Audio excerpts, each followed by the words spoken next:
Hey there, and welcome to another episode of Sermon Q&A. Vicki Basinger here, sitting with Pastor Michael and Pastor Alex, and we are talking through some questions from the sermon series on the Golden Calf, preached on July 25th, 2021. And today we've got a great question, and I am going to hit both of you with this one. So, Michael, we're going to start with you. Would God ever let a Christian see his face? We've talked about Moses having that experience with the Lord.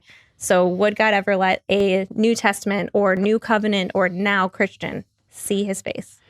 I'm going to go with a likely, probably never, most likely. If I were to put a percentage on it, I would probably say there's like a 99.9% chance with a lot of nines at the end of it. Yep. I'm not saying it's impossible because God can do whatever he wants. It's not against the rules, etc. Right.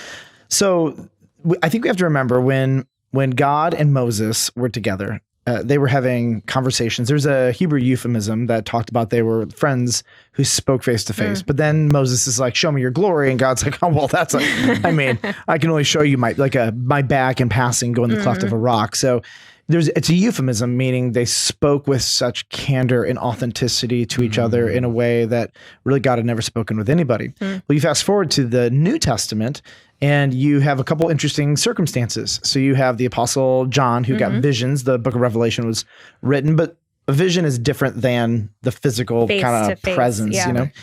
But then you have Paul, and Paul has this very strange passage in the book of 2 Corinthians chapter 12. And what he does is he explains the story of another person that he knows. But as you read, you start to realize, I think you're talking about yourself. Right, yeah. And so I'll read you a little portion of this. He says this: I know a man in Christ who 14 years ago was caught up into the third heaven. Whether in body or out of the body, I do not know. God knows. And I know that this man was caught up into paradise. Whether in the body or out of the body, I do not know. God knows. And he heard things that cannot be told, which man may not utter. And then he goes on to talk about how he himself, because of the revelations that he was given, he was allowed to have a messenger of Satan, a thorn in his side. Right. And he asked God 3 times, would you take this away from me? And God said, my grace is enough for you. And it seems as you read it, and almost every scholar I've ever read on this says, no, this was Paul. This was actually an appropriate cultural way of being humble about an incredible experience that happened to you. So it's not quite like I have a friend who is going through. Yeah, like if I said this in a sermon, I would be lying. Right. But if he says it, they kind of understand. And then even the way he talks about the thorn in his side, like there's something so potentially pride building in this experience. And he's very careful not to lift himself up above anybody else. And he says in verse 1 of chapter 12, I must go on boasting.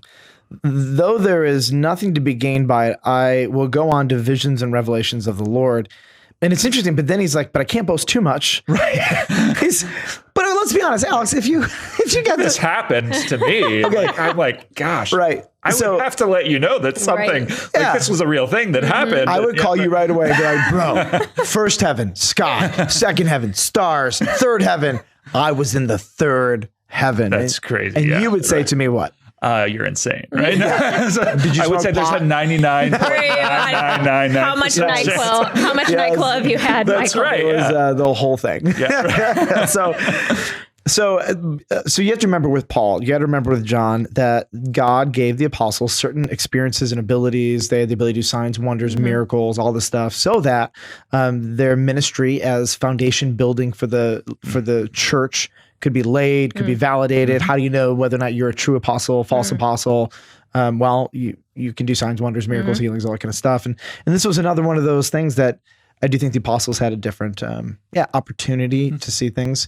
So why Paul, why John, why all of these prophets in the Old Testament? Because they're laying foundations. Right. They are being used by do something bigger than just, I want to experience. Yeah, and I think that like there's another significant piece of this, which is like they're calling not only in the time and place kind of historically, but also like in the physical location where they were, the cultural location where they were. I mean, just the level of demonic influence that existed in kind of the Greco-Roman world. These guys, Paul and John, had to be like super spiritually equipped and had to and God worked through them and in them to show them things that kind of pulled back the curtain on reality so that they could write those things down for us to understand. Yeah, I mean, how gracious of God to say, listen, you're going to be writing a bunch of letters and helping people understand things. And then also, wouldn't you be tempted to give up at times? I mean, how many times was Paul beaten and everything else like that? Like, I think it was just a grace of God to say, you're going to have to go through a lot, and I'm going to show you what you're waiting for or what's waiting for you. Yeah. So then he can write, no eye has seen, no ear has heard, nor the heart of man imagined what God has prepared for those who love him. Yeah. Well, how does he know that? How can he even write that? Right. And he writes it not with honestly, not with faith. He writes with conviction of fact. Yes.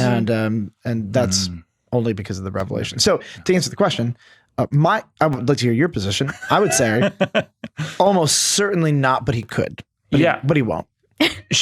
But he won't. I probably am maybe less nines than you. So I would maybe 98.9%. Like I think there's a higher likelihood. In fact, I think there are interesting things that happen even in places where you would see more significant demonic influence. So like think about the Middle East.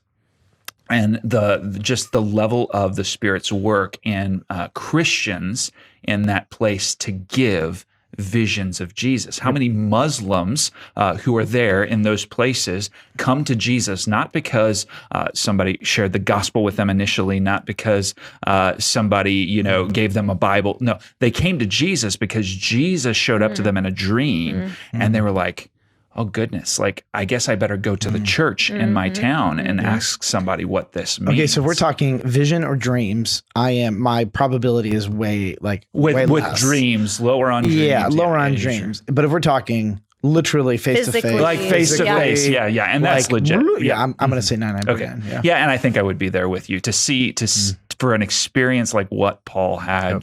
I think the likelihood is super duper low. Yeah, but one less 9 than I have. One less 9. That's good. Yeah, that's good. Appreciate that. Well, thank you guys so much for that perspective. I appreciate you sharing that with us. So we would invite you to come back next time for another episode of Sermon Q&A. You can go to villagechurchdigital.org to find all of these episodes and more. We'll see you next time.